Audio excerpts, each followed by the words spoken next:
반갑습니다. 오늘은 전국 인터뷰에 김건식 국민의힘 서울 송파병 당협위원장님을 모셨습니다. 반갑습니다. 안녕하세요. 네네.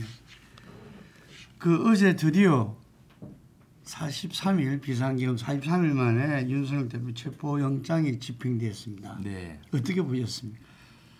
일단 참담하죠. 네. 그런 장면을 온 국민이 다 지켜보고 네.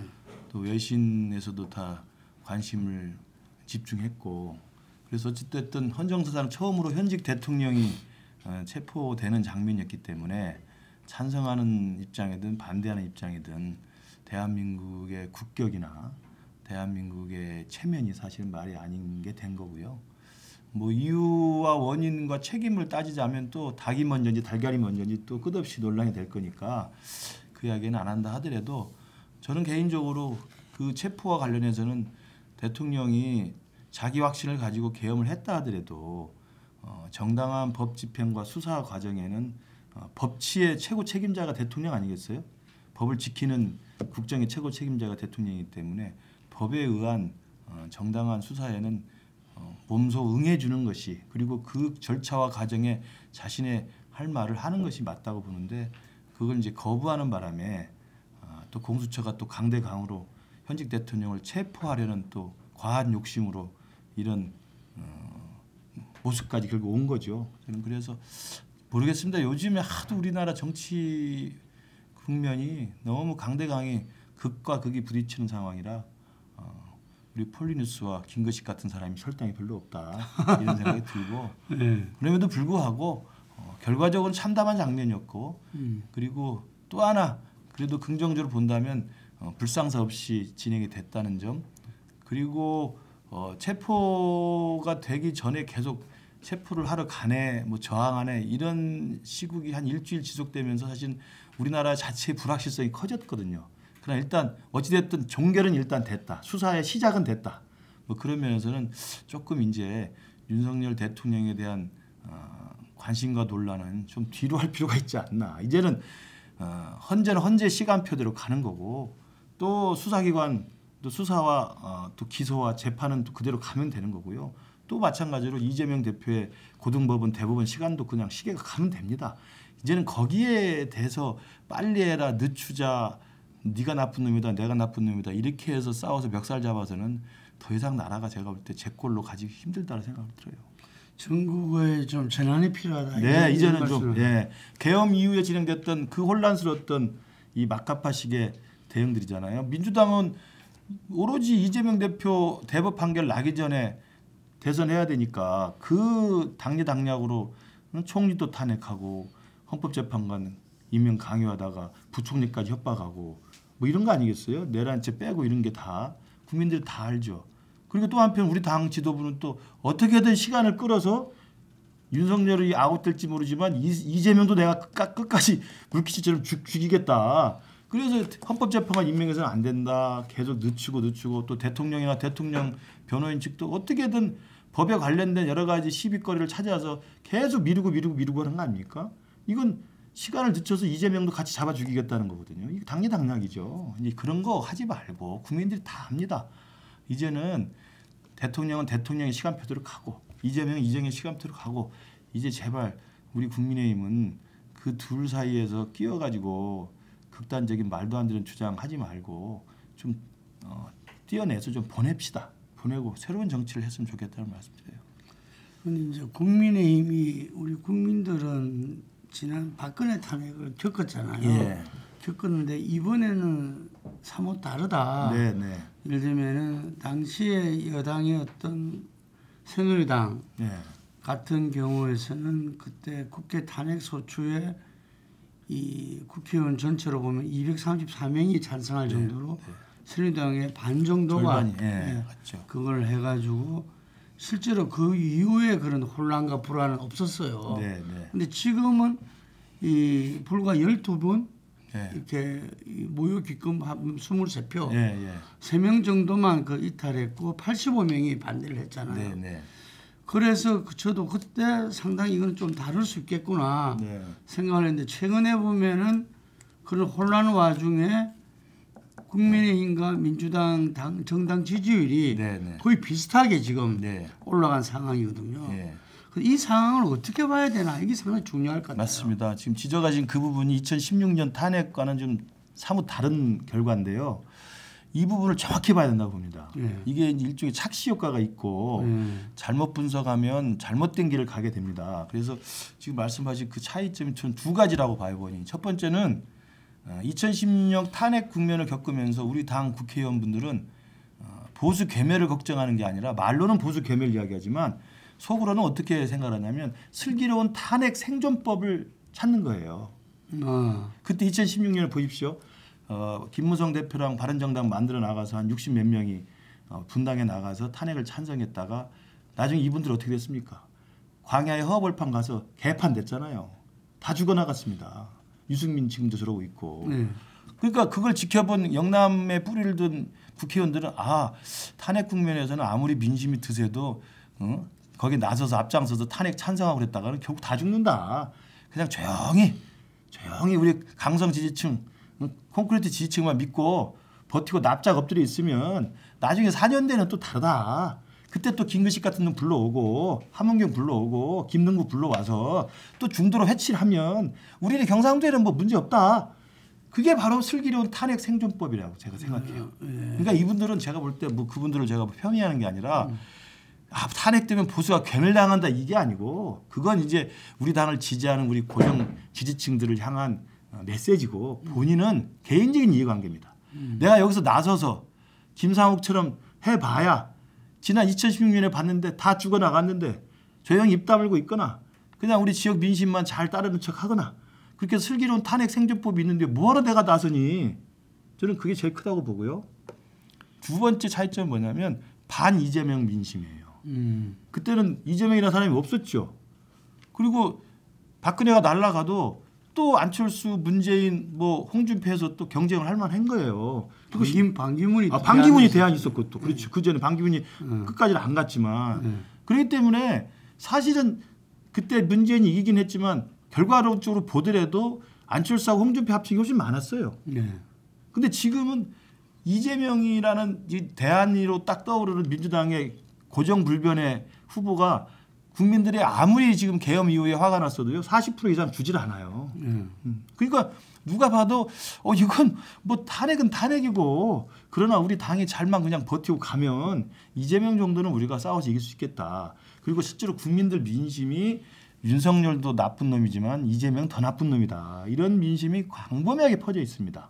지금 계엄 이후에 이재명이 압도적 대선 후보 1위는 나오지만 부정적 평가도 압도적으로 1위고요. 절대 찍지 않겠다는 여론도. 그리고 대선 후보 지지율이 압도적 1위를 하더라도 40% 이상 넘는 걸 본 적이 없어요. 그건 뭐냐면 그냥 민주당 고정 지지층만 있는 거고 계엄 사태 이후에도 이재명의 대놓고는 못 보겠다는 것이고 그러한 반 이재명 정서가 지금 계엄 국면 이후에도 윤석열에 대한 지지가 올라가고 국민의힘에 대한 지지가 올라가는 저는 가장 기본 동력이라고 생각을 해요. 근데 조금 말씀하신 대로 슬기로운 이렇게 탄핵 생존법에 있어서 가만히 있는 게 아니라 지금 아주 적극적으로 나서고 있잖아요. 그렇죠. 한남동 간제도 이렇게 이 45분이니까 나서고 어제도 예를 들면 또 2차 체포에도 또 이렇게 나서고 하는 것들은 뭔가 정치인들이라는 것은 이 민심을 자기 지지층을 갖고 살아가는 사람들이잖아요. 그러니까 이게 적극적으로 나서야 되겠다라는 판단들을 하신 것 같아. 그렇지는 않다고 봅니다. 그러니까 윤상현 의원이나 몇 분 적극적으로 나와서 막 대통령은 억울하다. 끝까지 지켜야 된다 이런 이야기 하시는 분이지 거기에 가셨다는 분 3, 40명도 그냥 대통령에 대한 체포영장 집행이 너무 과하다. 우리가 뽑은 대통령인데 뭐 이런 정도의 정서적인 동의지 이걸 뭐 계엄도 잘했다. 우리가 끝까지 대통령 보호해서 옹위해서 가야 된다는 입장은 제가 볼 때는 없고요. 김민전, 윤상현 정도지. 그래서 제가 두 분은 징계된다고 주장을 했고 그분들은 정광훈 집회 가가지고 머리 조아린 사람들은 아니에요. 우리 당은 국민의힘입니다. 그 사람들이 주장하는 건 자유통일당이고 만약에 정광훈이 주장하는 그 부정선거의 확신을 가지고 대통령 계엄이 정당했다고 이야기한다면 자유통일당으로 당적을 바꿔야죠. 이중당적인지도 모르겠습니다만은 그런 분은 저는 극소수라고 봐요. 다만 영남의 근거를 든 현역 의원들은 아까 말씀드렸 그때 2016년에 김무성, 유승민처럼 나서 봐야 이게 손해다. 근데 나섰다는 게 뭐냐면 탄핵에 찬성하는 걸로 나서 봐야. 근데 민심은 탄핵 찬성 아니겠어요. 그 나서 봐야 손해이기 때문에 적당히 있으면 된다라는 거예요. 그리고 국회의원들은 선거가 지금 너무 많이 남았어요. 네. 3년 반이 남았잖아요. 그리고 뭐 3년 반 뒤에 어떤 일이 어떻게 생길지 그때 또 우리 김동구 대표 영입해서 또 중도 회치라고 하면 되는 거지 뭐. 안 그래요? 그런데 이제 국민의힘이 금방 말씀하신 대로 이제 이 전국이 이제는 좀 전환이 돼야 된다 하는데 금방 말씀하신 그런 두 가지 부분들 슬기로운 어떤 그 탄핵 생존법과 그리고 민주당에 있어서 이재명 대표의 포비아 이 두 가지 때문에 이 다음으로 넘어가기가 상당히 어려운 것 같아요. 전환이. 근데 그것도 이제 국면이 마무리되면 현타가 옵니다. 지금이야 막 어수선하고 반 이재명 반 민주당 민심도 상당하고 또 윤 대통령의 이른바 피해자 코스프레도 상당히 먹히는 민심이 있기 때문에 어수선해요. 그러니까 이때는 이도저도 아니고 뭐 갈팡질팡 하는 거죠. 그래서 비대위 체제 아닙니까? 그러나 이게 저는 어제 체포가 됐고 일단 수사가 일단 개시가 된 거 아닙니까? 그러면 뭐 구속이 될지 안 될지도 한번 또 마무리가 될 거고 그 되든 안 되든 기소는 될 거 아니에요. 기소가 되면 또 재판 절차 하는 겁니다. 그래서 윤석열 대통령의 계엄 선포와 내란 혐의에 대한 법치 시스템에 의한 재판이 진행될 거고 헌재 속도를 내고 있지 않습니까?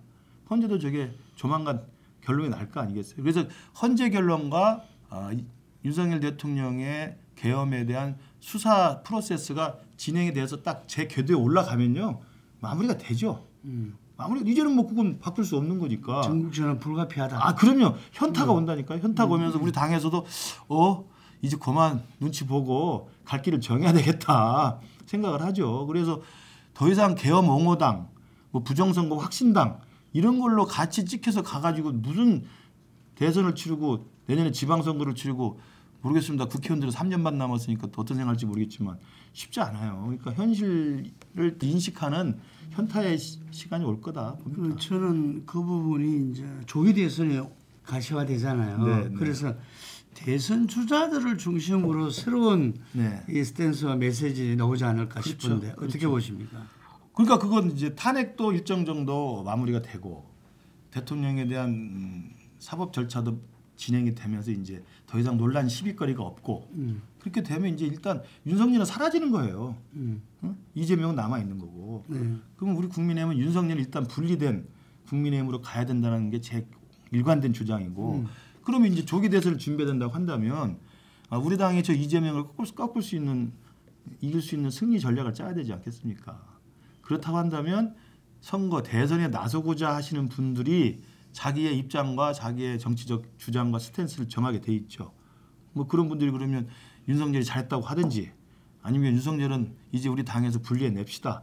이제 반윤 반 이재명으로 해서 우리 국민들에게 우리 표를 지지를 호소합시다. 우리 당이 살아야 됩니다. 뭐 이렇게 하든지 그건 대선 후보들이 알아서 자기 스탠스를 정해서 메시지를 낼 거라고 봐요. 뭐 일부 원희룡이나 뭐 홍준표나 김문수 이런 분들은 대통령 옹위로 갈 거고 또 나머지 오세훈이나 한동훈이나 뭐 이런 분들은 또 입장을 정하겠죠. 그게 현실 정치에서는 뭐 오래되지 않잖아요. 오래됐죠. 저도 이제 2015년에 안철수 대표랑 국민의당 같이 만들었잖아요. 그때부터 하면 벌써 10년이 넘었어요. 안철수랑 같이 하다 보니까 이 보수 본류하고는 조금 떨어져 있다고 봐요. 그것도 우리는 항상 아닌 건 아닌 거고 맞는 건 맞는 거다고 하는 일종의 지식인이니까. 근데 이제 제가 쉽게 보이진 않나 봐. 그러니까 어쨌든 지금 한동훈 대표가 상당히 앞으로 주목받을 수밖에 없다고 보는데 과연 그거를 해낼 수 있을 것이냐. 그거 이제 제 말을 잘 들으면 되죠. 예, 그런 측면에서 지금 2차 내란 특검이 본래는 이제 오늘 그 국힘이 발의를 하느냐 그리고 민주당이 그걸 보고 협상을 하겠다고 했는데 본인은 아마 좀 연기하지 않을까 싶은데 2차 내란 특검에서 어제 박범계 지금 이 법사위 간사로 지금 다시 이제 간사로 보임됐다고 그러대요. 보임돼서 하고 있는데 한동훈 대표 역할이 필요하다 이런 이야기를 했어요. 지금 당 대표가 아닌데요. 뭐. 네. 그건 아마 근데 우리 왜냐하면 지난번에 198표 재의결 때 2표가 부족했잖아요. 예. 그러니까 이제 그걸 이야기하면서 지난번에 그 탄핵 소추안 의결 때 어쨌든 민주당과 국민들이 뭐 100만 정도가 여의도에 모였다 이러는데 그게 한동훈 대표의 결단이 큰 역할을 했다. 그런 측면에서 이번에도 한동훈 역할이 필요한 거 아니냐 이런 이야기를 하더라고요. 그러니까 그때 탄핵 소추안이 가결된 건 한동훈 대표가 당 대표였고 그리고 스탠스를 잘 잡았죠. 개헌 반대. 그리고 가장 먼저 가서 또 본회의장에서 그걸 지켜냈고 그리고 탄핵에 한 번 이제 스텝이 꼬인 적이 있었어요. 그렇죠. 주의 참모들이 이상한 건이 잘못 들어가지고. 그렇지만 어찌 됐든 지금의 국민의힘의 그 영남 그 주류 세력과는 달리 탄핵도 찬성한 입장으로 정리를 했죠. 예. 그래서 한동훈 대표 시절에 한동훈 친한계로 분류되는 사람들이 이제 가결표를 던진 거 아니겠어요? 네. 12표, 11표, 23표라는 게 그런 정도일 텐데 지금 대표직을 그만뒀잖아요. 네. 사실 결집력이 제가 볼 때 예전 같지는 않을 거예요. 뭐 다시 모임을 하고 있다 그러더라고요. 단톡방만 유지하는 거지 거기서 뭐. 한동훈 대표 특성상 그 사람들 사각학교 23명 데리고 다니면서 이렇게 하는 스타일이 아니고 모르겠어요. 제가 볼 때는. 그래서 지금 내란 특검법은 한동훈 대표 역할이 중요한 게 아니고 역할도 사실 나서서 할 수도 없고 그냥 저는 이 권영세 비대위원장이 그 정도는 저는 합리적으로 수용할 거라고 봐요. 왜냐하면 다시 재표결해서 거부권에서 재표결을 하면 2표만 이탈하면 우리가 그냥 한 방 먹어서 그냥 끌려가는 건데 그럴 바에야 이탈표를 방지하기 위해서라도 명분은 우리 자체안을 내는 게 제일 좋거든요. 그리고 우리 자체안이 제가 볼 때는 지금 민주당의 외환죄까지 포함한 안보다는 훨씬 더 신중하고 좋아요.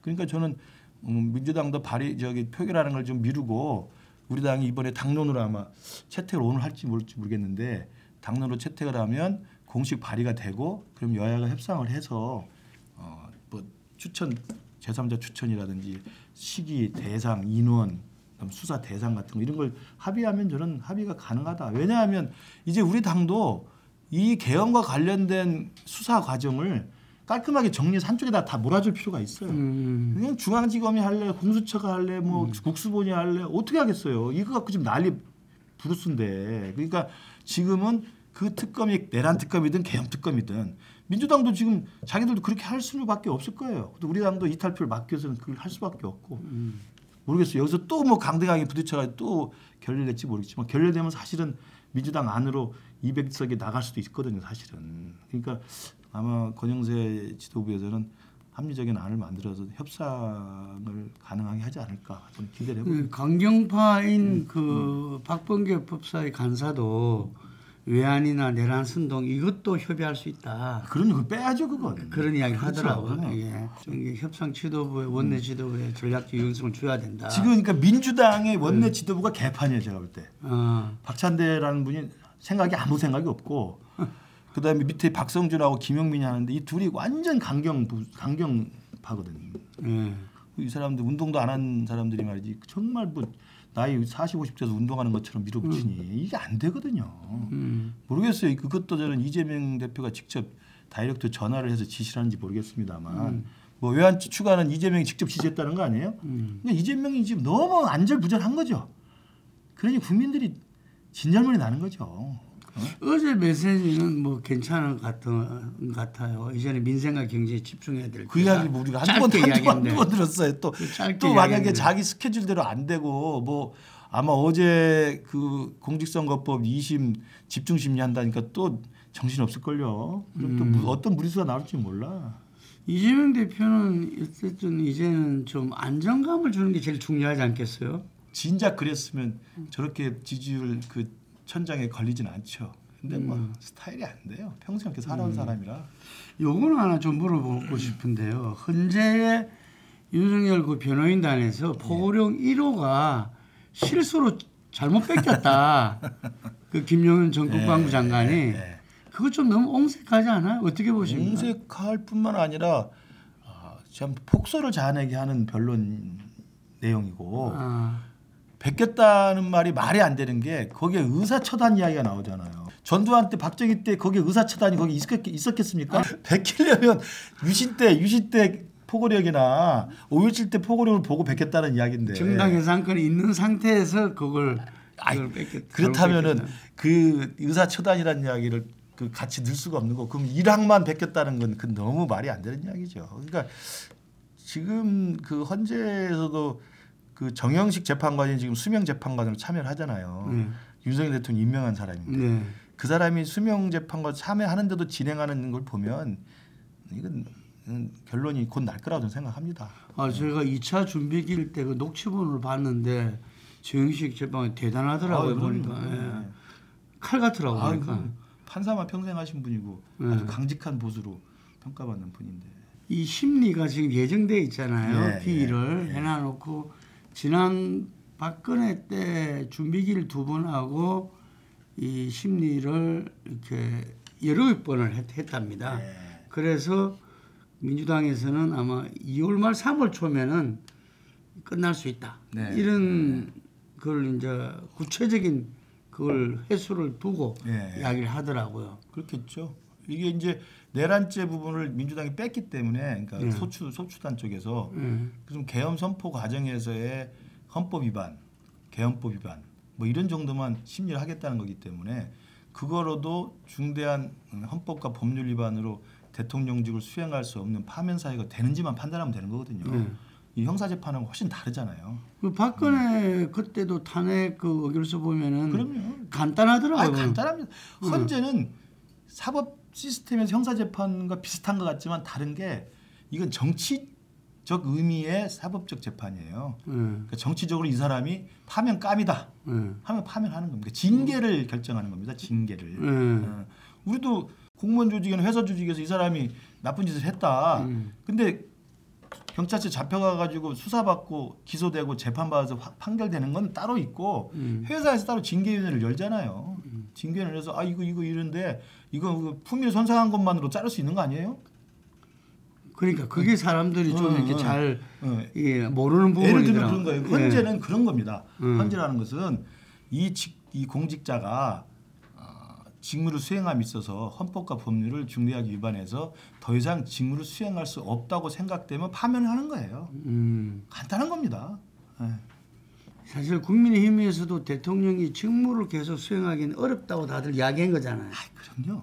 그런데 탄핵 반대라는 것은 논리적으로 안 맞는 거잖아요. 슬기로운 탄핵 생존법이라니까. 슬기로운 탄핵 생존법 때문에 논리적으로 안 맞더라도 자기 생존을 위해서 어거지를 부리고 있다 봐야 되겠네요. 당연하죠. 국회의원들은 아무 이해관계, 최고의 이해관계는 당선입니다. 당선.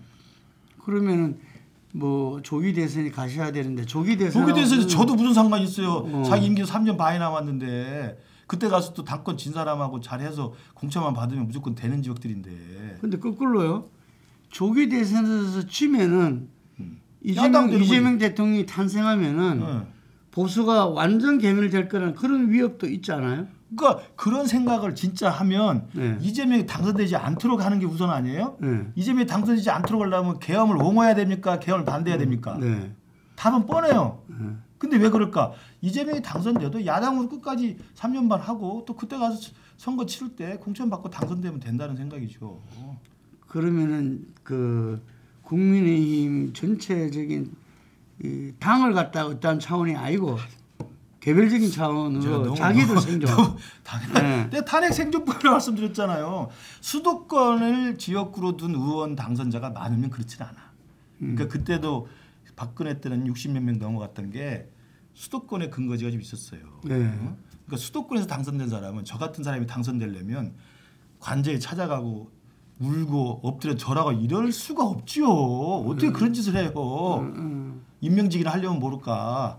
모르겠어요. 원외 당협위원장 큰절했다는 사람은 임명직이라도 뭐 바라고 했을지 모르겠지만 이렇게 죄송합니다. 폄훼하는 게 아니고 어찌됐든 수도권에 기반을 두고 수도권에서 정치적 활동을 계속 하려는 사람은 그렇게 할 수 없죠. 그러니까 그 부분이 제가 생각할 때 전국 전환이 되면은 국힘 내에서는 극명하게 붙을 것 같아요. 그러면 그때 당을 주류를 그 당의 지도부를 어떤 사람이 세울지 제가 보건대는 탄핵이 인용되면 비대위가 다시 생길 수도 있을 거 아니겠습니까? 그러면 이제 그때 비대위는 현타가 와서 좋은 사람들로 다시 할지 아니면 진짜 그야말로 홍준표, 김문수 쪽으로 가서 그냥 우리 이 길로 가도 그냥 가자. 영남 자민으로 가도 괜찮다라고 갈 수도 있는 거고요. 그때 가서는 이제 선택의 기로가 있겠죠. 어쨌든 금방 이야기한 보수의 혁신이랄까 쇄신, 새로운 방향을 나가기 위해서는 세력화가 필요하잖아요. 그렇죠. 세력화는 올바른 길을 가고 민심을 정확히 읽고 국민에게 호소하면 된다고 보고요. 저는 이번이 그런 기회가 올 수 있다고 봅니다. 왜냐하면 우리 당에 그냥 고개 팍 숙이고 고슴도치처럼 그래 홍준표, 김문수로 가자 이렇게 갈 수도 있어요. 그러면 뭐 같이 할 수 없는 사람들도 있을 것이고 뭐 그 길로 가자는 사람도 있을 것이고 그러나 또 우리 당에 그런 사람만 있는 게 아니고 이러다 다 죽는다. 수도권 중심으로 다시 중도까지 견인할 수 있는 정당으로 거듭나야 된다는 생각을 하는 사람도 많이 있어요. 또 그분들이 또 세력화돼서 대선 후보를 중심으로 뭉치든 그 당시에 다시 또 뭐 당대표 선거가 있을지 모르지만 당대표로 뭉쳐서 이제는 바꿔야죠. 탄핵을 그렇게 2016년에 당하고도 이렇게 정신을 못 차리는 당이면 이거 어떡하겠습니까? 그래서 제 보기에는 그 당시에 탈당해서 이제 분당을 했잖아요. 그 분당이 아까 말씀하신 대로 실패했잖아요. 그렇죠. 그 보수당이든 뭐 미래 뭐든 당이든. 그걸 잘 반면교사 삼아야 될 거 아니에요. 왜 실패했다고 보십니까? 나가면 안 되는 거예요, 그러니까. 아, 나가면 안 된다. 그래서 제가 우리 당을 우리가 잡아야지 나간다고 생각하면 안 돼요. 나가는 순간 그 괴롭고 힘든 광야 생활이 시작이 되는 겁니다. 힘들어요. 그러니까 우리 당을 민심에 정확히 맞춰서 올바른 지도부가 우리 당을 차지해야지. 아이 중이 절실하면 떠난다 떠나면 안 되는 겁니다. 저는 그래서 해볼만하다. 이게 탄핵 국면이 정리되고 사법 이 절차가 진행이 되면 우리 당도 현타가 분명히 올 거다. 현타가 오면 모르겠어요. 이제 배지들 현역들이 워낙 완강하긴 하겠지만 그래도 그 사람들도 민심이 결집이 되고 누가 한 명의 후보에게 지지율이 확 올라가는 양상이 생길 거라고 봐요. 저도 가능성이 있다고 생각해요. 그리고 우리 당은 지지율이 올라가면 지지율이 깡패예요. 윤석열을 왜 데려왔어요? 이렇게 검증 안 된 사람을 이런 개판 칠 사람인지 모르지만 이재명 이길 수 있는 사람이라고 데려온 거 아니에요? 거기에 다 고개 숙이고 졸졸졸 줄 섰던 거 아닙니까? 국민의힘이 지금 보면은 현재 정당 지지가 높게는 이 비상계엄 이전으로 회복됐다고는 하지만 국민의힘 지지층으로 보면은 그 탄핵 반대 그리고 아까 말씀하신 그 부정선거 높아요 지지가.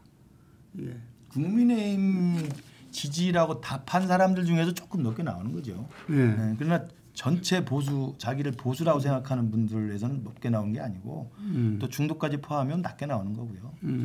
저도 우리 지역에서 그런 분들을 많이 듣죠 이야기를. 그러니까 부정선거를 믿는 분들이 적지 않이 계시고 그리고 대통령을 지켜야 된다는 분도 많이 계시고 계엄이 정당하다고 하는 분들도 계세요. 그러나 그 사람들은 과잉 대표되어 있는 거예요. 과잉 대표. 이게 민주주의 우리 한국 정치뿐만 아니라 미국 정치도 대통령제 국가에서 나라를 망치고 정치를 망치는 게 이 소수의 과잉 대표 현상이거든. 절대적으로는 소수밖에 안 되는 사람들이 목소리가 너무 와랄구치처럼 커요. 그리고 이게 언론에 너무 과대 대표돼. 그리고 정치하는 사람들 그 사람들의 또 편승하거나 그 사람들의 포박당하거나 그 사람들을 활용하거나 하는 이 악순환이 계속 되는 거예요. 트럼피즘이 그런 거고 지금 우리나라 이재명 개딸도 그런 거고 윤석열을 옹호하겠다는 저는 저 태극기 정광훈당도 좀 마찬가지로 생각합니다. 최근에 뭐 헬멧 쓴 그 백골단도 좀 마찬가지라고 보고 그들도 20, 30대를 다 대표하는 게 아니에요. 20, 30대 그 온라인 활동을 열심히 해서 PC방에서 하는 그런 인간들이 모여서 이렇게 하는 거예요. 전화 오면 전화 기다리고 있고 여론조사 전화 올까 봐. 그게 높게 나타나는 과대표집 되는 거죠. 그거 전혀 그렇지 않습니다. 지금 어제 몇몇 그 언론에서 나왔지만 그 거구 보수 유튜브들, 이 보수 유튜브들이 지금 이런 현상을 더 강화시키고 있고 온종 강화시키고 또 자기들은 또 비즈니스 모델로서 엄청난 돈을 벌어들이고 그 사람들은 뭐 수익 모델로는 최고죠. 그럼 어떻게 보시죠? 그래서 이게 대해서 많은 이 분들이 이 유튜브라든지 이런 부분에 좀 제재를 해야 된다 이런 이야기들이 있는데 제재를 할 수가 없죠. 어떻게 제재를 해요? 그건 이제 깨어있는 민심과 깨어있는 여론이 정상적으로 작동하게 해줄 수밖에 없는 거고요.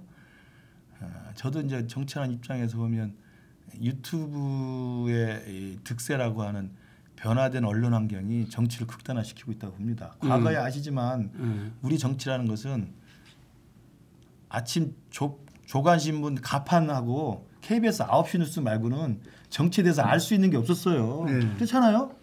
물론 이제 너무 몰랐던 것도 문제지만 지금은 너무 많이 너무 실시간으로 너무 많은 가짜 뉴스가 정보가 들어옵니다. 그게 저는 유튜브하고 온라인이라고 봅니다. 근데 이걸 뭐 거역할 수는 없잖아요. 그렇게 됐는데 세상이. 그래서 유럽이 극우가 되는 것도 그런 거고 미국의 트럼프가 다시 당선되는 것도 그런 거고 이재명이 저렇게 1등을 유지하는 것도 그런 거고 그건 변화된 저는 언론 환경에 어쩔 수 없는 부작용이다. 그러나 그런 홍역은 겪게 되어 있고 또 정상적인 정치인이 또 결국 선택을 받고 옳은 소리가 먹히게 되면 결국 폴리뉴스 같은 좋은 매체가 잘 되지 않을까 이렇게 생각합니다. 근데 그게 참 어려운 과정인 것 같아요. 이게. 근데 세상이 언제 안 어려울 때가 있었습니까? 우리가 일제 시대도 살았고 전두환 때도 살았는데 그 과정에서 올바른 주장하고 끝까지 잘 버텨봐야죠. 네, 그래서 이게 우리나라의 좀 특수성을 보자면 우리 사회를 쭉 이렇게 진척해 오셨기 때문에 이 친일 반공 이 극우 세력들이 여전히 지금 이 사회에는 뿌리 깊이 박혀 있다. 그분들이 이런 시기마다 준동을 하는 거 아니냐 이런 분석은 어떻게 보십니까? 저는 그렇게 생각하지 않습니다. 그러니까 친일 반공했던 분이 벌써 이제 돌아가신 분이 거의 태반일 거고 그분들이 다시 세력화해서 준동하는 게 아니고요.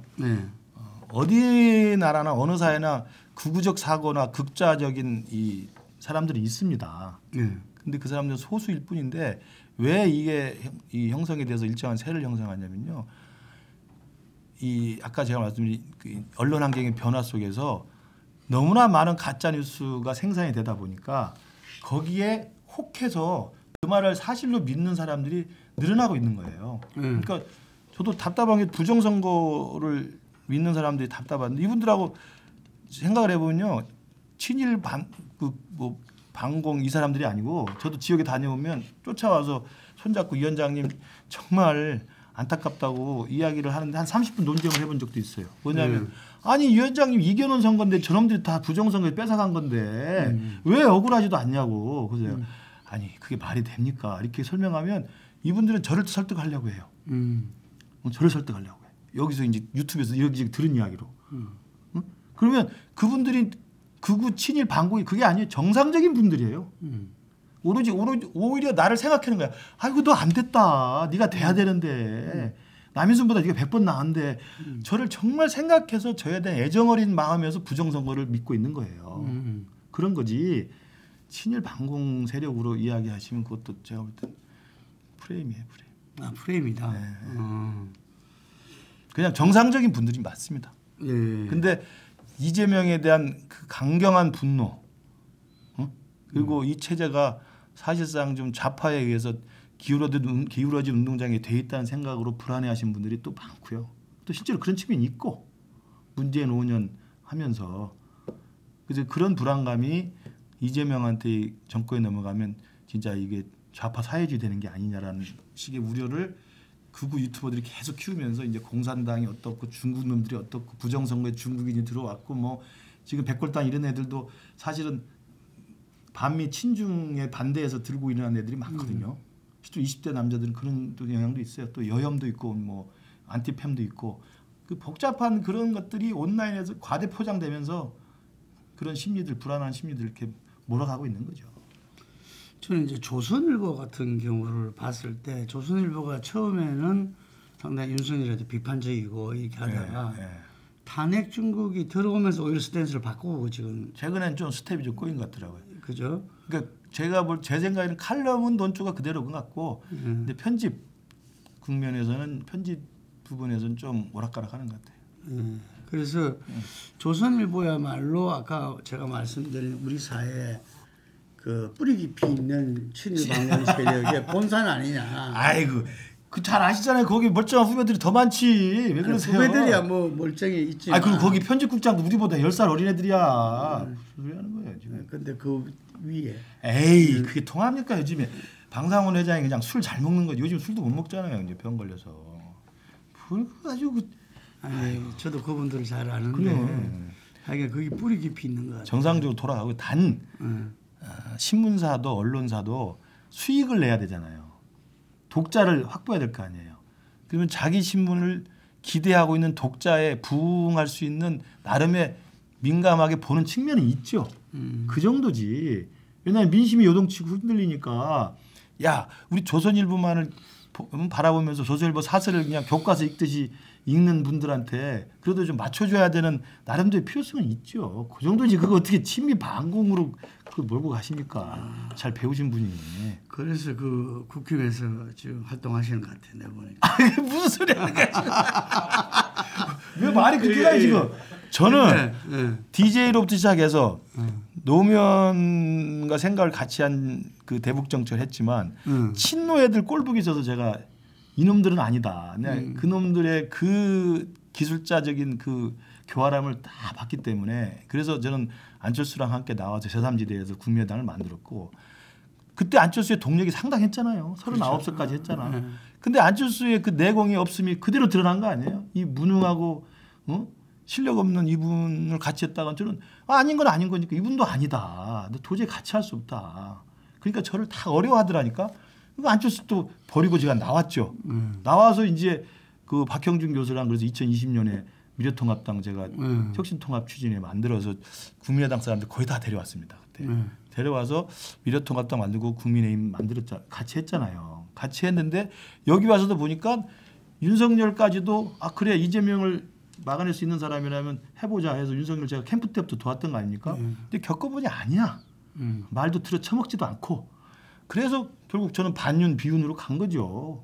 그러니까 노무현과 같지만 친노와 결별하고 안철수와 같지만 친안과 결별하고 우리 당에 왔지만 친윤과 결별하는 그런 항상 이 광야에서 옳은 소리만 하면서 민심만 바라보는 사람이에요. 우리는. 이게 강남에서 일종의 지식인으로 해왔는데 저는 간사하게 이해관계 따지지 않습니다.